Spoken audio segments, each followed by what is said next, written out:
Hey guys, let's talk about tuning.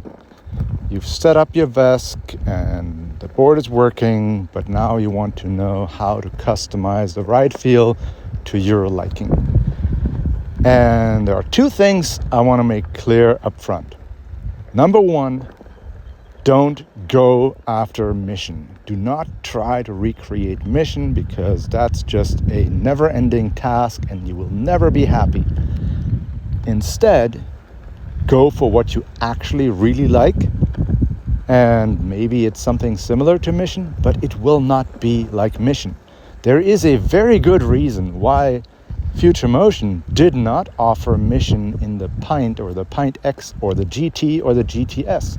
It's not because they didn't think that mission was great. I'm sure they knew that people loved it, but it is very hard to recreate mission on a platform that has more power.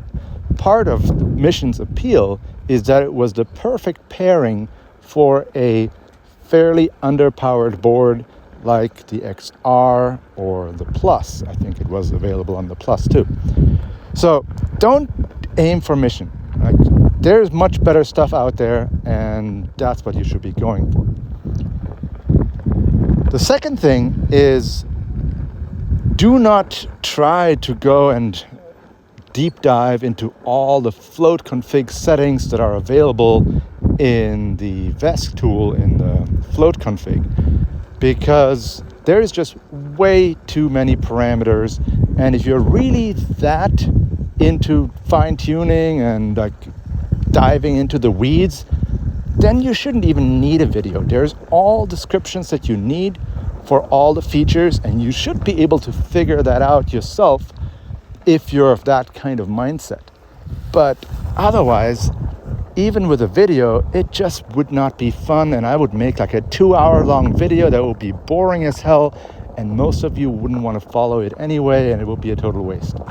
So instead, use a tool like Floaty or Float Control and do it in there.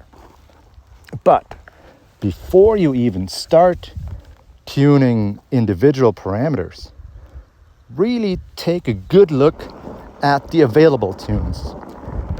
And I should also mention that the default tune is actually pretty decent out of the box. And if you feel like you're riding default and it behaves like crap, then most likely something is wrong with your IMU configuration, because default should feel okay.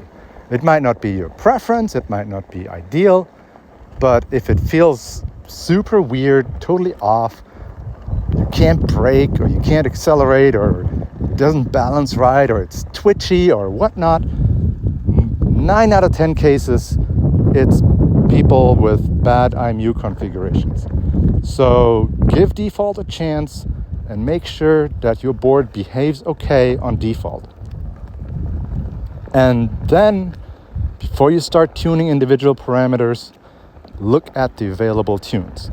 There are a whole bunch available within each app. So from Floaty, you can download it. From VESC Tool, you can download the tunes. And in Float Control, you can do it too. I can show you right now.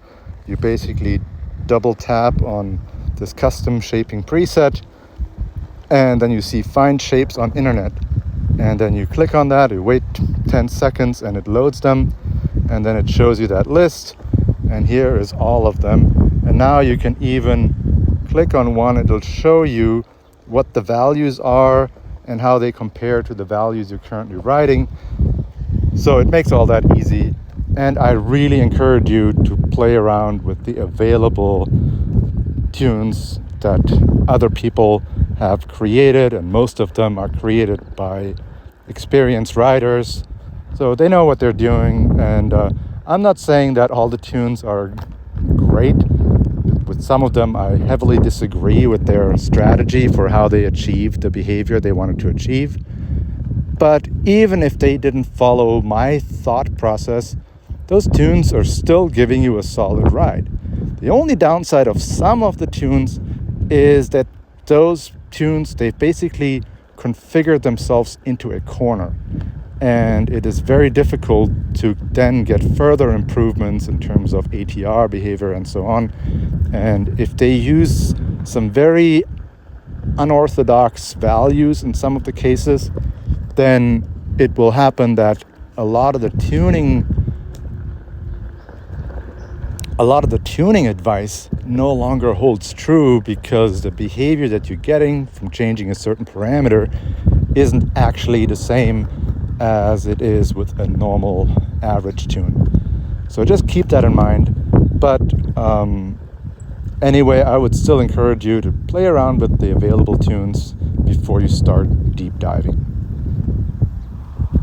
And probably in the next video, I will talk about individual parameter, individual tuning, but you should get a pretty long way with the available tunes out there. All right, that is it, and talk to you soon.